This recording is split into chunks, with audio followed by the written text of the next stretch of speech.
Ah yes, the original Freddy vs. Jason.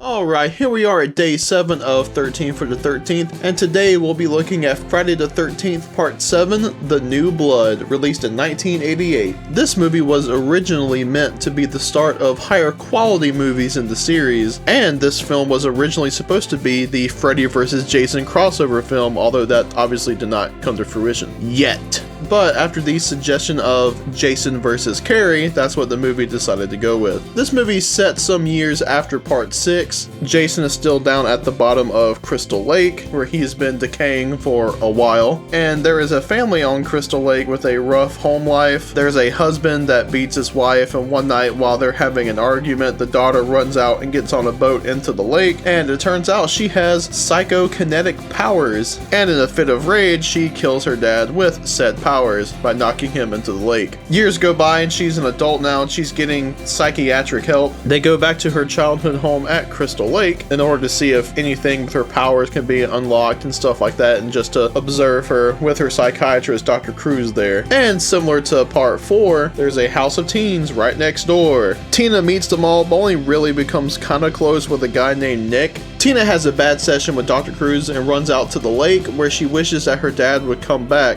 but she inadvertently frees Jason from the bottom of the lake and he emerges to, once again, go on a killing spree. He kills pretty much the whole house of teens next door. He kills her mother, kills Dr. Cruz, but then at the end, Tina confronts Jason with her powers and there's a pretty awesome fight between the two. Eventually though, by the end, Jason is unmasked and Tina raises her barely decomposed dead father to rise out of the lake and drag Jason back in, trapping him. The next day, Tina and Nick are taken off in an ambulance, and that seems like about as happy of an ending as you can get in one of these movies. So yes, the story is pretty bare bones. Nothing bad, I would say, but also nothing, great. It's just another Friday the 13th movie. The characters, we'll start off with my boy Jason. Straight up, this is my favorite look for Jason in any of the movies. I love the decomposition. I love how you can still see everything that he's gone through in the past. Whether it's the axe mark in the forehead, where the machete went through his head in Part 4, a lot of cool stuff, and the exposed teeth and the chunk of the mask missing, so you can see the teeth through the rotted away cheek, seeing all of his bones. I always thought especially the spine detail was super cool. Just overall, I think visually this is the scariest and coolest looking Jason has ever been. And of course, this is the first movie where Jason Voorhees is played by none other than Kane Hodder, who is a fan favorite actor for Jason, and I think in general the actor most known for the role. He brings a lot more of just this angry sort of behavior to Jason. He's a lot more aggressive than usual, which is kind of saying something. And I've always liked this Jason, just sort of that heavy breathing to him, just the physicality. He just seems in a constant state of just rage and pissed off, and if he's after you, you're done. So yeah, Jason, fantastic in this movie. I like Tina a lot in this movie. I think she's a pretty good character, and I really think she's probably the best character to go up against Jason aside from Tommy Jarvis, and of course Jenny from Part 2. Tommy, Tina, and Jenny are my three favorites of the ones that have fought against Jason in the whole series. Yeah, I like her a lot. I dig her story a good bit. The whole thing with the powers can be a little either you buy it or you don't. I feel like at this point in the series, it's not really that weird. Yeah, just as a character, I like her though. I like her mom a lot, and first of all, hey, she's played by RC herself, so I think that's pretty rad.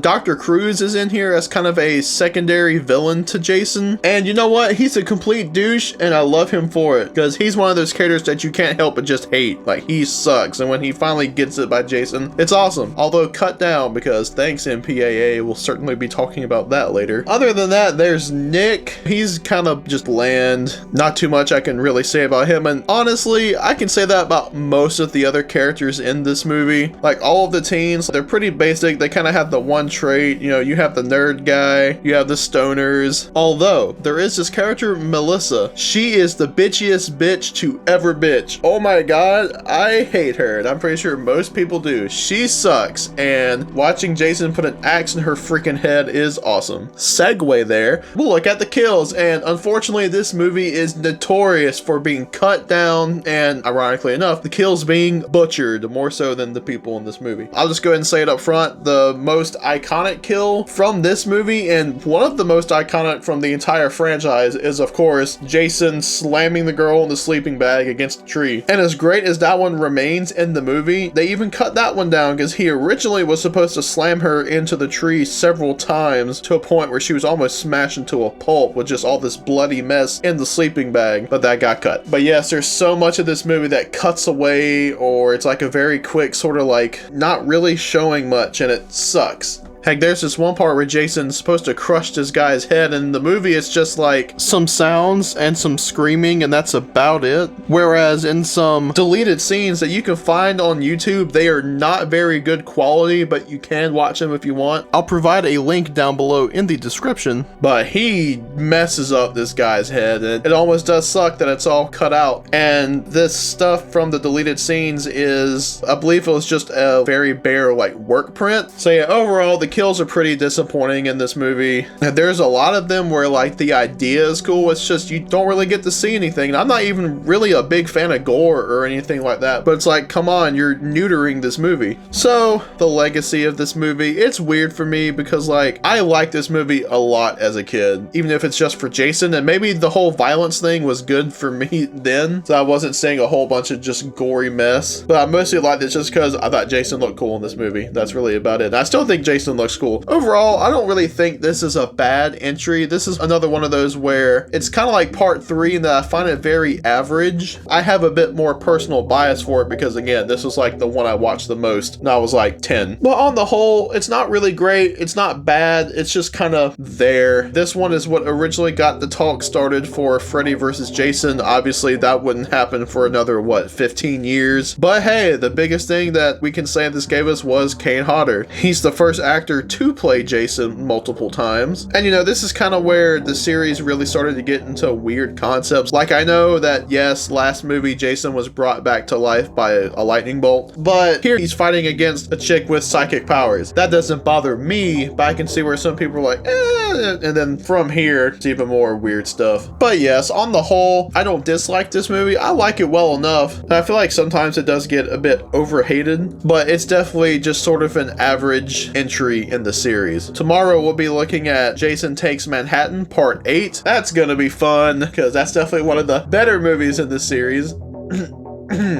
Yeah. As always, thank you for checking out this review. Please stick around for the rest of the 13 for the 13th. And as always, thank you for watching and have a good one.